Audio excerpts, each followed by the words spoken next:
Bismillahirrahmanirrahim. Assalamualaikum warahmatullahi wabarakatuh. InsyaAllah hari ini saya akan membentangkan tentang pengenalan filem Bajrangi Bhaijaan. Seperti yang kita tahu, kemajuan industri filem dalam masa kini telah mempengaruhi kehidupan masyarakat kerana ia telah berjalan selari dengan kehidupan masyarakat. Dan juga ia mungkin dalam sebuah filem tu mungkin hampir sama dalam kenyataan manusia pada zaman kini. Selain itu juga, filem juga telah menyampaikan banyak mesej, bukan hanya sekadar hiburan, tetapi juga ia menerapkan nilai murni dan juga tentang pesan-pesan agama ataupun mesej sosial yang kita boleh menggunakan pada zaman kini. Dan juga satu filem pendidikan yang mungkin kita tak asing lagi tentang filem Bajrangi Bhaijaan yang dikeluarkan pada tahun 2015. InsyaAllah saya akan membentangkan sampai sini.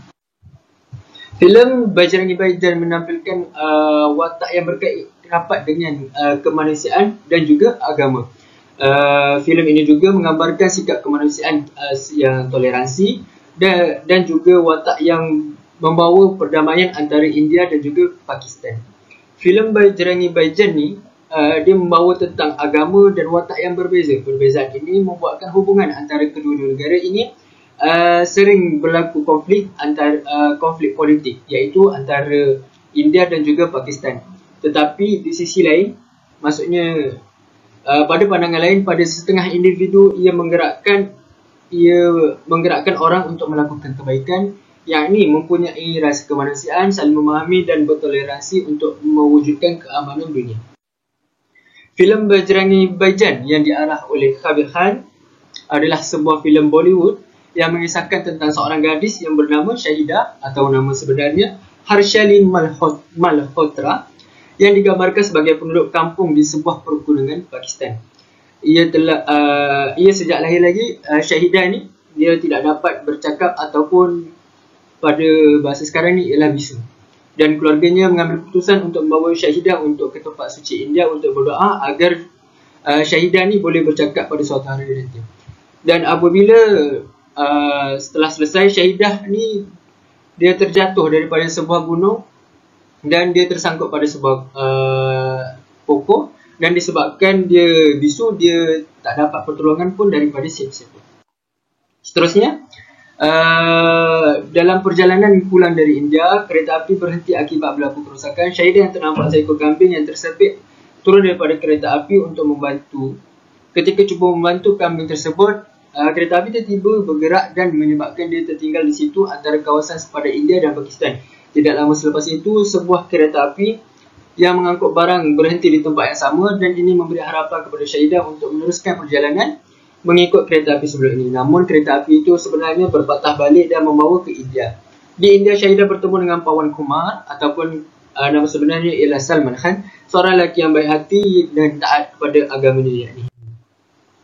Pawan juga seorang yang sangat baik hati dan berhati terhadap Shahidah. Lalu Pawan ini seorang India yang berwawasan dan juga seorang yang sangat jujur. Namun ketika itu Pawan memberi nama Mundi kepada Shahidah kerana tidak mengetahui nama sebenarnya. Menariknya tentang Bajrangi Bhaijaan ini, ia memaparkan perbezaan agama antara Hindu dan Islam. Perbezaan antara India dan Pakistan ini dapat dilihat pada satu scene, iaitu pada satu babak dalam keluarga Pawan sedang menonton perlawanan kriket antara India dan Pakistan. Ketika semua orang menyokong India, Mundi bersorak untuk Pakistan dan meraihkan kemenangan Pakistan. Dari situ mereka dapat tahu Mundi ni ialah seorang orang Pakistan.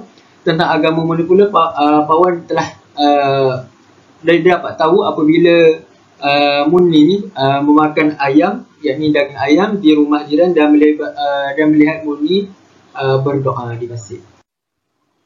Dan disebabkan tiada transport dan terlalu banyak kerenah untuk mendapatkan pasport, yakni terlalu banyak prosedur untuk mendapatkan pasport dari kerajaan India, Pawan ambil keputusan untuk menyeberangi India Pakistan secara haram melalui bantuan kaki seluduk. Dalam scene ini ataupun dalam babak ini, kita dapat melihat betapa jujurnya Pawan apabila masih mahu mendapatkan permintaan pihak berkuasa Pakistan di sepadan untuk masuk ke dalam Pakistan walaupun sudah berjaya menyeberangi sepadan secara haram. Dia tetap tidak mahu meneruskan perjalanan selagi tidak dapat izin walaupun dituduh sebagai pengintai India.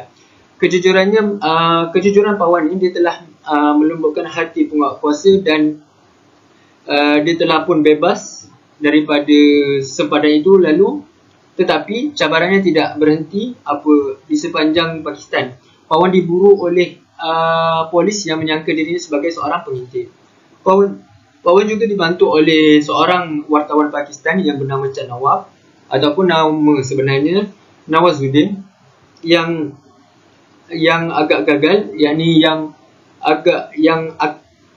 mungkin pada awalnya kita lihat akan hilang pekerjaannya sebagai seorang wartawan. Kerana dengan tujuan Pawan ke Pakistan, dia cuba untuk menemani dan mempercayai Pawan adalah seorang yang jujur. Maka pada suatu hari Pawan telah pun berjaya membawa Munir untuk keluarganya, tetapi Pawan telah ditangkap oleh polis di Pakistan. Jadi pada akhir babak Bajrangi Baijan yang paling sedih sudah tentu apabila rakyat India dan Pakistan ni dia bersatu untuk melepaskan Pawan daripada lokap, di mana penduduk-penduduk berarak dan berkumpul di pintu sepadan untuk membawa pulang Pawan ke India. Munir yang ternampak Pawan berlari untuk mendapatkannya, yang ketika itu berjalan kaki menyeberang pintu sepadan. Di sinilah berlakunya keajaiban yang mampu membuatkan air mata siapa pun jatuh apabila Munir secara tiba-tiba boleh bercakap dan menjerit memanggil nama Pawan. Sekian daripada saya. Bismillahirrahmanirrahim. Seterusnya ialah berkaitan dengan latar belakang kajian, iaitu mengisahkan tentang seorang gadis yang bernama Syahidah yang terpisah dengan ibunya ketika perjalanan pulang dari India ke Pakistan. Seterusnya, seorang lelaki yang bernama Pawan, dia seorang lelaki yang sangat jujur, dia sangat perhatian terhadap keadaan Syahidah dan bertekad untuk menemukan gadis tersebut dengan ibunya. Seterusnya, perkara ini menjadi sukar kerana Syahidah tidak boleh bercakap dan menyebabkan Pawan perlu meneka tempat tinggalnya. Akhir sekali, pelbagai kejadian tragis yang berlaku sepanjang perjalanan mereka. Seterusnya, iaitu masalah atau persoalan kajian. Yang pertama, adakah sikap memberi kemanusiaan itu perlu diwujudkan walaupun dengan orang yang tidak dikenali? Hal ini dikatakan kerana dikhawatiri bahawa orang itu mempunyai niat yang tidak baik. Yang kedua, iaitu jujur itu adalah sikap yang sangat bagus. Adakah perlu seorang itu bersikap jujur dalam semua perkara walaupun itu boleh membahayakan diri sendiri? Ini boleh diambil kira daripada satu babak dalam filem Bajrangi Baijan yang mana Pawan telah bersikap jujur dengan anggota tentera Pakistan yang sedang menjaga kawasan sepadan negara ketika itu bahawa dia dan Syahidah telah melalui jalan bawah tanah iaitu laluan tikus untuk merentasi negara tersebut. Dengan itu, dia telah dipukul oleh anggota tentera tersebut. Yang ketiga, sifat patriotisme perlu dititikberatkan dalam diri setiap masyarakat. Oleh itu, wajarkah kita sebagai masyarakat mewujudkan permusuhan dengan negara luar? Hal ini dikatakan kerana berkaitan dengan kesan daripada permusuhan boleh membawa kepada peperangan. Peperangan ini boleh membawa kepada kerugian kepada negara tersebut dari segi kegiatan perdagangan dan juga harta benda. Slide seterusnya iaitu mengenai objektif kajian. Yang pertama adalah untuk menjelaskan latar belakang filem pilihan kami iaitu filem Bajrangi Baijan. Yang kedua, mengkaji unsur-unsur falsafah yang diselitkan di dalam filem Bajrangi Baijan. Yang ketiga, mengenal pasti kelebihan dan kekurangan yang terkandung dalam filem ini kepada masyarakat berbilang agama. Dan yang terakhir, mengenal pasti kepentingan dan pengajaran yang diperoleh melalui tontonan filem Bajrangi Baijan. Yang seterusnya iaitu skop kajian. Yang pertama, skop kajian ini menjurus kepada kehidupan bermasyarakat di Malaysia, hubungan masyarakat Malaysia dengan masyarakat luar, unsur-unsur falsafah dan pengajaran yang boleh diambil dalam kisah Bajrangi Baijan. Seterusnya, skop kajian ini tertumpu kepada masyarakat Malaysia kerana kehidupan di Malaysia terdiri daripada pelbagai bangsa, budaya dan juga agama. Selepas itu, hubungan diplomatik antara negara luar sering berlaku, antaranya berkaitan dengan ekspor dan import barangan. Yang keempat, unsur-unsur falsafah yang dipamerkan dalam filem ini juga boleh dijadikan pengajaran untuk kita terapkan dalam kehidupan seharian. Baik, kali ini saya akan menjelaskan sorotan literatur mengenai filem Bajrangi Bhaijaan. Dapatan kajian daripada Khairul Zaman Kobin mengatakan bahawa filem ini penuh dengan konflik dan sifat patriotisme disulami dengan elemen komedi dan diselit dengan isu India-Pakistan. Delisha Hasina pula mengatakan bahawa filem ini sangat menekankan sifat kemanusiaan, keberanian, kejujuran dan didikan agama di awal usia selain turut menonjolkan sisi hitam politik yang mengawal media massa. Fik Arman pula berkata bahawa filem ini mengajak kepada meninggalkan permusuhan, saling tolong-menolong, bertoleransi, berpegang teguh kepada janji dan banyakkan bersabar dan berserah diri kepada Tuhan. Kesimpulannya, filem Bajrangi Bhaijaan ini syarat dengan nilai-nilai murni dan teladan yang boleh diambil oleh orang yang menggunakan akalnya dengan berhemah. Bismillahirrahmanirrahim. Assalamualaikum warahmatullahi wabarakatuh. Nama saya Muhammad Syakirin bin Makrazi dan nombor matrik saya 1211402. Hari ini saya akan membentangkan tentang metodologi kajian bagi filem Bajrangi Bhaijaan. Pengenalan metodologi. Metodologi menerangkan kaedah sesuatu masalah yang dikaji dan teknik tertentu dan faktor sesuatu kaedah.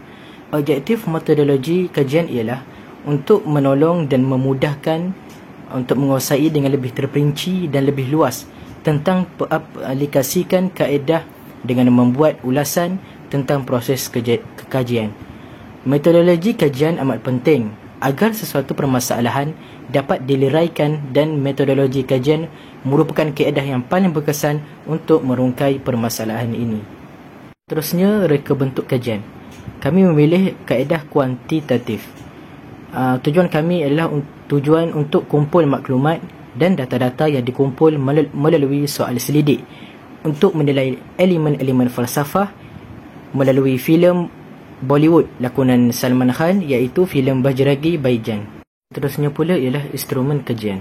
Kami menggunakan melalui borang kajian iaitu Google Form dan kaedah ini dilihat lebih senang dan terdapat dua bahagian. Ada soalan liket dan juga soalan subjektif untuk meminta pendapat responden. Pada bahagian pertama mengandungi soalan yang berkait dengan kriteria demografi responden iaitu diletakkan nama, umur dan jantina. Dan bahagian yang kedua pula terdapat 9 soalan. Pada soalan-soalan tersebut semuanya berkait dengan objektif, antaranya ialah mengkaji unsur-unsur falsafah yang diselitkan dalam filem Bajrangi Bhaijaan dan sebagainya. Semua soalan yang dibina hanya berkait dengan filem Bajrangi Bhaijaan, jadi jumlah keseluruhan semua soalan ialah 12 soalan sahaja. Kaedah mendapatkan responden. Responden terdiri dari 81 orang responden dan kebanyakannya daripada mahasiswa USIM. Responden mengisi mengikut tarikh yang diberikan dan ditetapkan. Kaedah pensampelan yang bebas dan rawak. Kaedah penganalisisan data. Kaedah menganalisis data yang didapati daripada item soalan soal selidik adalah menggunakan kaedah analisis statistik mudah iaitu secara kuantitatif. Seterusnya beralih pula kepada analisis dapatan kajian. Analisis ini dijalankan menggunakan kaedah soal selidik kepada responden mengenai filem Bajrangi Bhaijaan. Kajian yang pertama dijalankan mengenai demografi responden iaitu jantina. Responden yang menjalani kajian ini adalah seramai 81 orang. Daripada 81 orang ini, 48 orang mewakili 59% daripada carta ialah perempuan dan selebihnya 33 orang mewakili 41% di dalam carta ialah lelaki. Kajian yang kedua ialah demografi responden iaitu umur. Umur responden yang menjalani kajian ini dalam lingkungan 18 sehingga 30 tahun. Seramai 75 orang daripadanya berumur 18 hingga 22 tahun iaitu mewakili 93% di dalam carta. Manakala 5 orang berumur antara 23 hingga 26 tahun mewakili 6% di dalam carta dan seorang sahaja berumur 27 sehingga 30 tahun iaitu mewakili 1% di dalam carta. Kajian soal selidik yang pertama kepada responden ialah mengenai adakah responden pernah menonton filem Bajrangi Bhaijaan ini. Menurut hasil kajian daripada responden, majoriti daripadanya amat mengenali dan pernah menonton filem ini iaitu seramai 78 orang mewakili 96% di dalam carta. Manakala yang belum pernah menonton filem ini seramai 3 orang sahaja, iaitu mewakili 4% di dalam carta. Ini menunjukkan bahawa filem ini amat popular dan menarik dalam kalangan masyarakat Malaysia. Hal ini kerana filem ini memaparkan nilai kasih sayang dan tolong-menolong antara satu sama lain tanpa mengira status agama. Soal selidik yang kedua mengenai pendapat responden tentang unsur-unsur nasionalisme di dalam filem Bajrangi Baijan. Nasionalisme ialah satu sifat yang meletakkan negara dan bangsa di tempat yang tinggi dan mempertahankan kedaulatan sesebuah negara. Ini dapat dilihat melalui 2 babak seperti yang dinyatakan di Carta 4 ini. 43 orang daripada responden telah memilih babak di mana Pawan dan Muni menyeberang masuk ke sempadan Pakistan, iaitu mewakili 53% di dalam carta. Manakala 38 orang telah memilih babak di mana keluarga Pawan sedang menonton perlawanan kriket antara India dan Pakistan, iaitu mewakili 47% di dalam carta. Seterusnya, soal selidik yang ketiga adalah mengenai kelebihan filem Bajrangi Baijan ini kepada masyarakat berbilang agama di seluruh dunia. Tentunya filem ini memberi pelbagai kebaikan kepada masyarakat. Seramai 48 orang bersetuju bahawa berkasih sayang tanpa mengira agama adalah kebaikan yang mereka peroleh, iaitu mewakili 59% di dalam carta. Manakala 23 orang daripadanya, iaitu mewakili 29% di dalam carta pula menyatakan bahawa filem ini menerapkan sikap saling hormat menghormati antara satu sama lain, dan selebihnya seramai 10 orang mewakili 12% di dalam carta merasakan bahawa filem ini mengajar supaya kita perlulah memberi pertolongan dengan ikhlas tanpa mengharapkan apa-apa balasan. Soal selidik yang keempat mengenai pendapat responden tentang kekurangan atau perspektif yang salah yang ditunjukkan di dalam filem ini. Majoriti daripada responden, iaitu seramai 66 orang mewakili 82% di dalam carta, menyatakan bahawa tiada kekurangan hasil daripada tontonan mereka. Akan tetapi sebahagian kecilnya, iaitu 10 orang mewakili 12% di dalam carta, menyatakan apabila adanya permusuhan yang berlaku di dalam masyarakat berbilang agama. Dan seterusnya, seramai 5 orang mewakili 6% di dalam carta menyatakan bahawa kurangnya pegangan agama Islam yang dipaparkan di dalam filem ini. Soal selidik yang kelima iaitu mengenai pengajaran yang terkandung di dalam filem Bajrangi Baijan ini.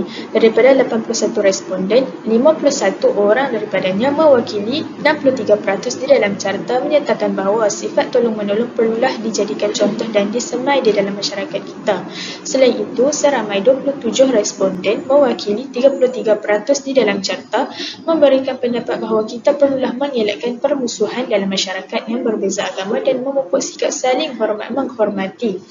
Seterusnya, 2 orang responden mewakili 2% di dalam carta menyatakan bahawa kita perlulah bersifat menepati janji kepada setiap golongan masyarakat, dan seorang sahaja responden mewakili 2% di dalam carta menyatakan bahawa ketiga-tiga pengajaran yang disebut di atas boleh diambil iktibar bersama-sama. Assalamualaikum warahmatullahi wabarakatuh. Jadi pada hari ini Ana Abdul Muhib bin Abdul Halim ingin membuat kesimpulan tentang filem Bajrangi Baijan. Apa yang saya dapat simpulkan melalui filem ini? Yang pertama, kita mestilah menanam sifat toleransi dalam diri kita. Kerana apa? Sifat ini dapat mengubah persepsi negatif seseorang terhadap kita. Contohnya, jika seseorang itu memandang negatif terhadap kita, tapi disebabkan sifat toleransi yang ada dalam diri kita, ia dapat mengubah persepsi mereka. Dan yang kedua, kita perlu menanam sifat saling tolong-menolong dan sifat peri kemanusiaan perlu ada dalam diri kita. Sifat ini dia dapat memusnahkan sikap permusuhan terhadap seseorang hanya kerana budayanya dan agama yang berlainan. Dan yang terakhir sekali, kita perlulah bersabar terhadap ujian yang menimpa diri kita, dan kita haruslah tanganinya dengan sabar dan tabah.